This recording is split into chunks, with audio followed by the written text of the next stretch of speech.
Jengo TV, and my producer is Titus Kiragu, based in Nairobi, Kenya. Well, today we want to look at Africa's place in a rapidly changing world order.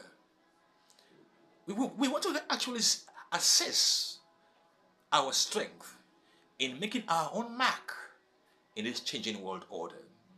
Are we ready as a continent? Well, what's the kind of world order we see now? We are seeing the gradual dismantling of the uni-polar world order that has been led by the US since 1991, when the Soviet Union collapsed. Since 1991, the US has been the only superpower in the world where it's created what is called the rules-based order. It had economic dominance, it was spreading democracy and human rights and rule of law, and it was orchestrating regime changes in many countries where their policies did not align with Washington, or Washington's interests is not being taken care of, and therefore they were determined to destroy any country which was not aligning itself with their interests. We've seen that in Iraq, we've seen that in Egypt, we've seen that in Libya, we've seen that in variously in Venezuela, we've seen that in Syria. All US interests trying to destroy governments which are not in alignment with their own policies. And they've generally had lots of successes in this dismantling of opposing powers or mini powers. They even have a lot of successes there.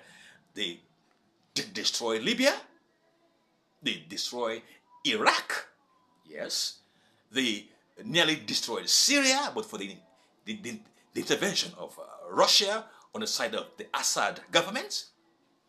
We've seen them go to Venezuela trying to create an opposition.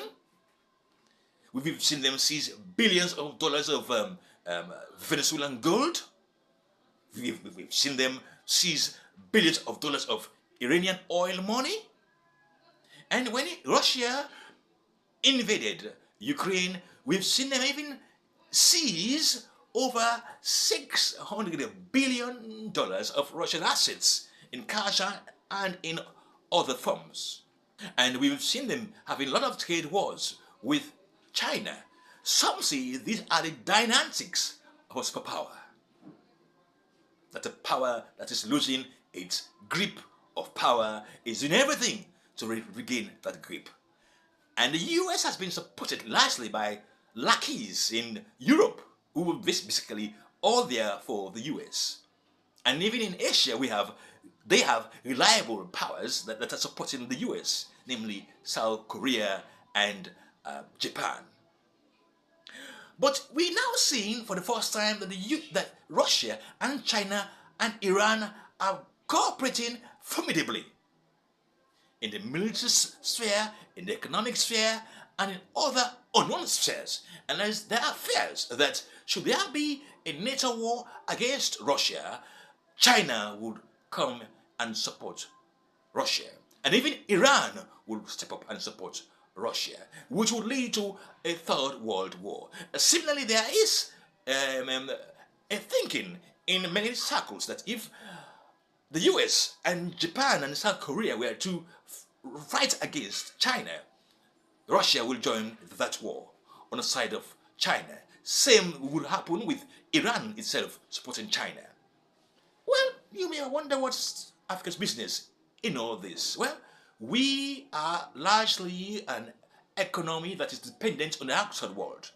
Let me show you how. Let me show you how the African economy relates to China and how the African economy relates to Europe. Now, I have some data here from Reuters, which is citing World Bank and IMF sources. Even though Africa has 60% of the world's arable land, we are largely importers of our basics. I mean, we have 60% of the most arable lands in the world, and yet we are largely net importers of our food. And let's look at something on China here. Nigeria is the biggest economy in Africa. And yet its export to China is $3 billion in around 2021. $3 billion in exports to China. And yet its imports from China is a massive $23 billion. Uganda, let's just take Uganda for more stark reality of Africa. Uganda's export to China in 2021 was a mere $44 million, and yet its import was over $1 billion in the same period. A decade ago, or 2 decades ago, China's food imports from the world was around $13 billion. Now, its imports of food from the rest of the world has leapfrogged to $161 billion. What's Africa's share of this $161 billion of food imports into China? Well, we only contribute 2.6% of that total of China's food agricultural imports. Very small, very negligible. Let's look at Africa and Europe. Africa and Europe. Europe essentially exports to Africa 68% of manufactured goods. So when Europe is packaging its goods to export, there are 68% manufactured goods, from mobile phones to television sets to cars to electronics, manufactured goods. When Africa exports to Europe, 65% of those exports to Europe are raw materials. And so you begin to wonder how Africa, which can boast of 11.7 million square miles of land mass, enough to fit in the US, China, India, Japan, Mexico, and Europe. How could we, with 60% of the world's arable land, be net importers of food?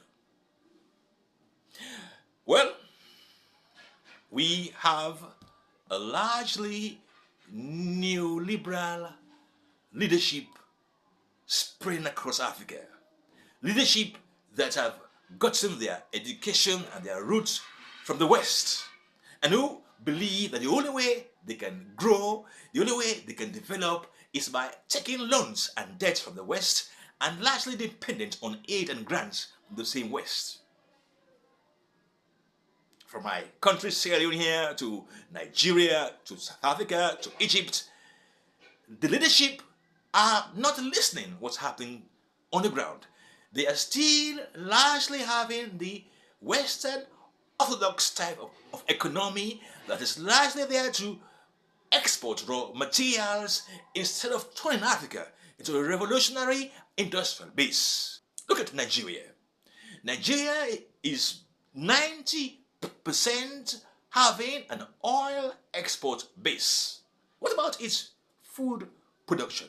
What about its manufacturing base? What about its human capital, the mass of human beings there? And yet, God-given oil is the biggest export. South Africa, which is supposed to be the second biggest economy. When the white man was dismissed from power by a black majority rule, many of us thought that it is going to be the beginning of an African-led economic growth. An African example of black people taking on from where the white man left to create a superb South Africa. Now we've seen that country having blackouts, that country having political strife, in which even the ANC, the most dominant party, is now losing grip of its popular base. Look at Egypt. Well, for Egypt, Egypt seems to be a service-based economy, not necessarily reliant on oil exports, but having a diversified economy of cotton, of agriculture, and this and that. But yet they have a system where it's a one-man rule, where it's a strongman rule, and aligned to the US. Even while Palestine is calling for help, while the Palestinians are needing support from the Arab world, Egypt is largely complacent to it because it is in the pocket of the West. Senegal has been another one there. Macky Sall is largely in the pocket of France, and that we have seen the consequence when there is not much progress on the economic fronts, or rather with the exporting of the wealth of Africa to France. The young people there stood up, challenged the status quo, and now we have a radical leadership taking hold in Senegal. And let's take a look at the Francophone countries where France has not left since it gave independence to Niger, to Burkina Faso, to Mali, to Chad. Those countries, we've seen military coups, and the first things we saw after those coups was a delinking from France. But delinking from France, they were inviting the Russians. They were bringing on board the Russians. They are not building on their own or coming together in the name of Niger, in the name of Burkina Faso, Chad, and no, they're simply there managing their affairs by calling another power and transferring their resources to the power. How long are we going to be in that kind of nonsense? Traveling between and among African states is very, very difficult. In fact, it's much more easier to travel between your country in Africa to Europe, to Asia, to America, than to travel in and around Africa among Africans. Because we have a political system disengaged from the reality. When you go to the ground from Kenya to Uganda to South Africa to Namibia to Nigeria to Sierra Leone to Ivory Coast, the call has been for much more robust leadership, ones that are going to harness our local resources and put African interests ahead by becoming major suppliers, not necessarily of raw materials, but of finished products. But no one is listening. Rather, we see this government from Liberia to Egypt to Namibia still believing that going to the IMF and the World Bank to seek loans is the best way forward. Now, with the looming possibility of a war coming on in the next few years, or perhaps even this year, Africa's supply chain is ready to be destroyed, to be disengaged, and to bring much more suffering for the people. Because by now, we should be able to leverage on our strength. Nigeria should be able to diversify from oil, like Saudi Arabia, which has much more oil than Nigeria, and yet they have diversified into other sectors, into science and technology, and such that they are planning to make other economic ventures dominant and much more predominant over the oil trade. But Africa, we're not. We bent on becoming primary exporters, and lastly, at the goodwill of the Western powers, and now of China, and now of Russia, for support to our budgets. There has to be change. There has to be the total destruction of this current crop of leaders. There has to be a leadership that believes that we have to use our own resources. We have to use our own human capital to safeguard our interests.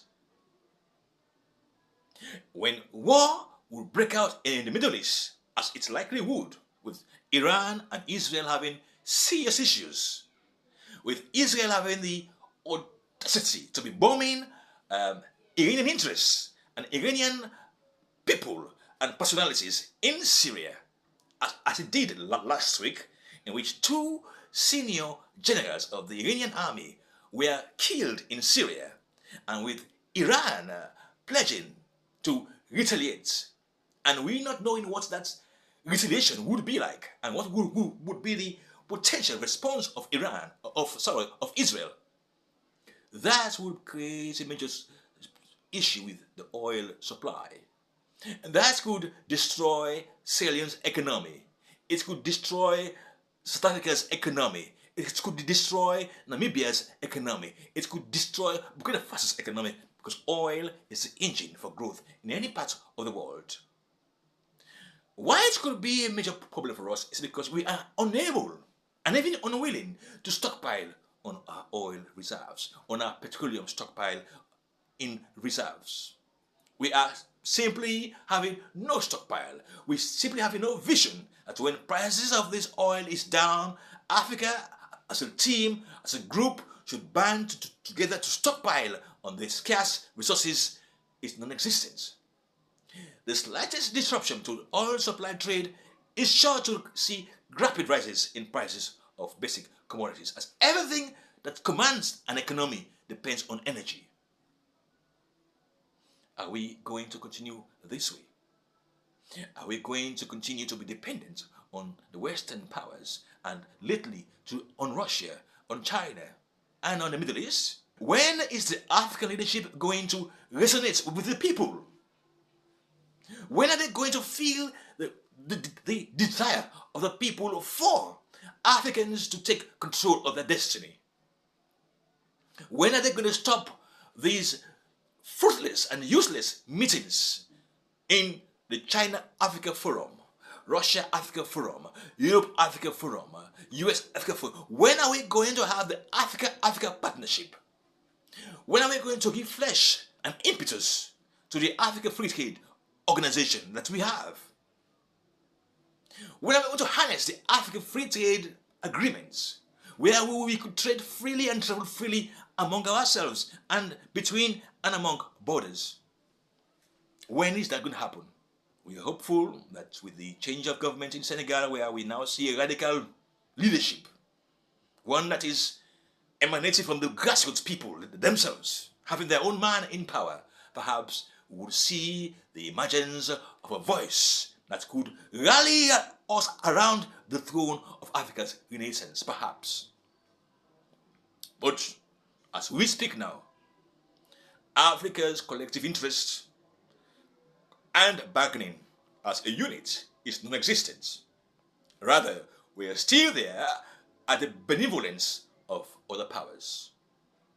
Africa needs to change. Africa needs to stand up, and the people themselves have to recognize that enough is enough and should begin to challenge the government, not by war, by rebellion, but by the general statement that enough is enough in how you deal with things. It's going to be by every one of us raising our voices that we need to be truly independent. Whether you are a lawyer, whether you are a doctor, you are in the academic world, you have to have your voice raised now that enough is enough. And when it comes to leadership, we must disengage from electing the old guards to looking for radical leaders that have the ideas of using our resources and collaborating among leaders in Africa to salvage Africa. I am Cyril Jengo, right here in Freetown, Sierra Leone, and I will be coming back on board with my monologue and sometimes with my dialogue with reputable personalities on Africa's interests and how we as Africans can take hold of our destiny in this changing global world order. Thank you very much.